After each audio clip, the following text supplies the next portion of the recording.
বিসমিল্লাহির রহমানির রহিম। আমি মরহুমা বেগম খালেদা জিয়ার বড় সন্তান তারেক রহমান।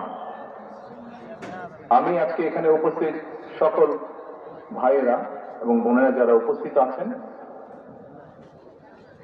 মরহুমা বেগম খালেদা জিয়া জীবিত থাকাকালীন অবস্থায় যদি আপনাদের কারো কাছ থেকে কোনো ঋণ নিয়ে থাকেন, দয়া করে আমার সাথে যোগাযোগ করবেন, আমি সেটি পরিশোধের ব্যবস্থা করবো ইনশাআল্লাহ।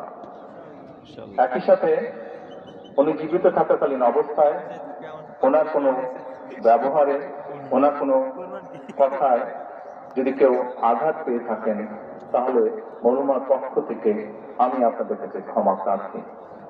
দোয়া করবেন আল্লাহ তাআলা যাতে ওনাকে বেহেশত দান করেন। আসসালামু আলাইকুম।